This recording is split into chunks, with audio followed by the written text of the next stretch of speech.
हजारों हजार की संख्या में छात्र नौजवान शामिल हुए और अब ये लड़ाई चूंकि 19 तारीख को सुप्रीम कोर्ट में फिर से उस मामले पे सुनवाई है, तो अब आगे बढ़ाने का समय आ गया है। तो हम सभी बिहार के तमाम संविधान में विश्वास रखने वाले, जहाँ पे कैंपसेस के अंदर में जो जातिगत भेदभाव है उसको दूर करने के लिए सरकार ने कुछ पॉजिटिव सकारात्मक रवैया अपनाया है,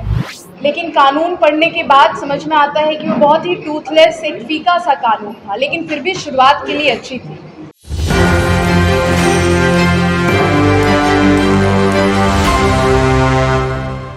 तमाम बातों को लेकर के आज लगातार देश भर में यूजीसी रेगुलेशंस को लागू कराने के लिए लगातार आंदोलन हो रहे हैं। हमारे संगठन भीम आर्मी के तरफ से हम सब ने दिल्ली के, देश की राजधानी दिल्ली के जंतर मंतर पे एक बड़ा प्रोटेस्ट बुलाया था और उसमें हजारों हजार की संख्या में लोग पहुंचे, लेकिन अब भी इस मामले पे सरकार और सुप्रीम कोर्ट का कहीं से भी स्पष्ट रवैया देखने को नहीं मिला कि वो इस यूजीसी रेगुलेशंस को लागू कराने के लिए इस देश के SC, ST, OBC छात्रों के हक में बात करने के लिए वो कहीं से भी एक शब्द भी बात कर रहे हैं। जो भी उन पार्टियों के नेता हैं उन सबका बयान एक ही बात आ रहा है कि सुप्रीम कोर्ट का जो फैसला होगा उसको मानेंगे, लेकिन सरकार जो लेकर के आ रही है उसका मंशा साफ नहीं है। इसलिए आज बिहार भर के तमाम जो SC, ST, OBC और तमाम संविधान पसंद, न्याय पसंद जो छात्र युवा संगठन है और जो समाज में काम करने वाले नेतृत्व करता है, उन सबके द्वारा इस मामले को लेकर के पूर्व में राजधानी पटना में एक मार्च निकाला गया था, वो काफ़ी सफल रहा था। उसमें हजारों हजार की संख्या में छात्र नौजवान शामिल हुए और अब ये लड़ाई चूंकि 19 तारीख को सुप्रीम कोर्ट में फिर से उस मामले पे सुनवाई है, तो अब आगे बढ़ाने का समय आ गया है। तो हम सभी बिहार के तमाम संविधान में विश्वास रखने वाले, भरोसा करने वाले, लड़ाई लड़ने वाले, संविधान के दायरे में रह करके सभी छात्र युवा संगठन के लोग इसको सिलसिलेवार ढंग से चरणबद्ध आंदोलन के लिए हम सब लोगों ने तैयारी कर ली है, कमर कस लिया है और उसके लिए कल पटना विश्वविद्यालय के छात्रों के द्वारा, छात्र नेताओं के द्वारा मशाल जुलूस रखा गया है युवाओं के द्वारा 10 मार्च को। और उसमें मैं आप आज की इस प्रेस कॉन्फ्रेंस के माध्यम से जो लोग भी इस वीडियो को देखेंगे, मैं उन सबसे आग्रह करता हूं कि छात्र युवा सभी लोग कल के मशाल जुलूस में आप सभी लोग ज़्यादा से ज़्यादा संख्या में पहुँचे। पटना यूनिवर्सिटी से कारगिल चौक तक वो मशाल जुलूस निकाला जाएगा और अगला जो कार्यक्रम है वो छात्र युवा संवाद महापंचायत पटना कॉलेज के कैंपस में 17 मार्च को रखा गया है। उसमें भी ज़्यादा से ज़्यादा पूरे बिहार भर के तमाम यूनिवर्सिटीज़ के, कॉलेजों के छात्र युवा नौजवान जो यूजीसी रेगुलेशंस को लागू कराने के लिए प्रतिबद्ध हैं, वो सभी लोग मजबूती से 17 मार्च को भी उस महापंचायत में पहुंचे पटना कॉलेज के अंदर। और 18 मार्च को हम सब के जो ज्वाइंट फोरम बना है उस फोरम के द्वारा 18 मार्च को हम सब लोगों ने तय किया है कि बिहार के राजभवन तक हम लोग मार्च करेंगे। और उस राजभवन मार्च में मैं चाहूँगा कि बिहार के तमाम जो SC, ST, OBC Bahujan Samaj के जो लोग हैं, जो संविधान में भरोसा रखते हैं, न्याय में भरोसा रखते हैं, समता समानता में भरोसा रखते हैं, वो सभी लोग लाखों की संख्या में आप लोग बिहार की राजधानी पटना के सड़कों पे पहुंचे, ताकि हमारे राजभवन मार्च का संदेश सुप्रीम कोर्ट में बैठे उन तमाम जजों तक भी पहुंचे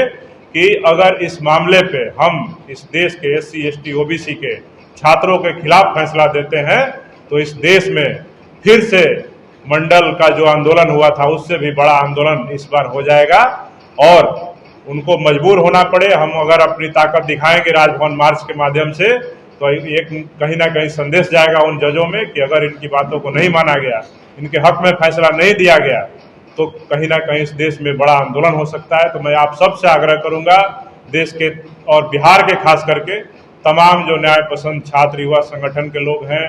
तमाम बिहार के बहुजन समाज के लोग हैं कि ज़्यादा से ज़्यादा संख्या में 18 मार्च 2026 को बिहार की राजधानी पटना में पहुंचे। जहाँ पे कैंपसेस के अंदर में जो जातिगत भेदभाव है उसको दूर करने के लिए सरकार ने कुछ पॉजिटिव सकारात्मक रवैया अपनाया है, लेकिन कानून पढ़ने के बाद समझ में आता है कि वो बहुत ही टूथलेस, एक फीका सा कानून था, लेकिन फिर भी शुरुआत के लिए अच्छी थी। जहां बहुजन समाज और पिछड़े समाज में शिक्षा एकमात्र ऐसा रास्ता है जहां से कहा जाता है कि हम शिक्षित होकर के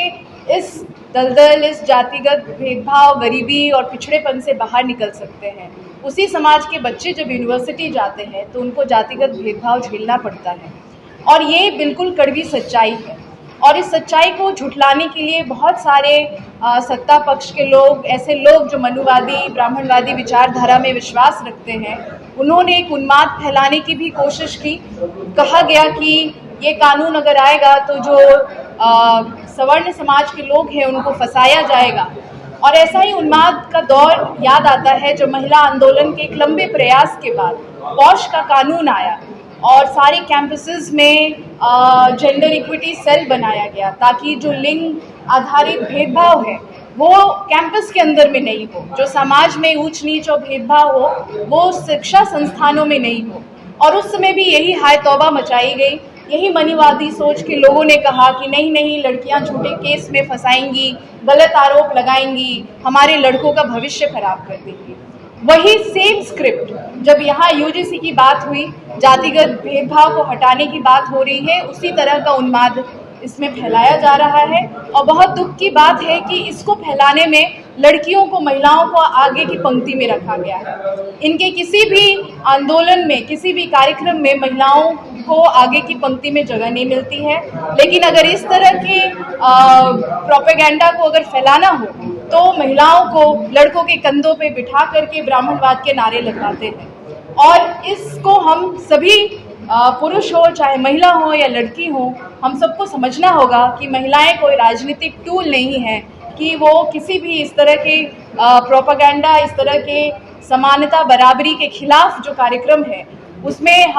हमें इस्तेमाल किया जाए। और इसी के लिए जो कार्यक्रम हमारे साथी लोग आपको बताए हैं उसके लिए बड़ी संख्या में महिलाएं, लड़कियां बिहार भर की जुड़ें उसमें और आगे आए। और सिर्फ ये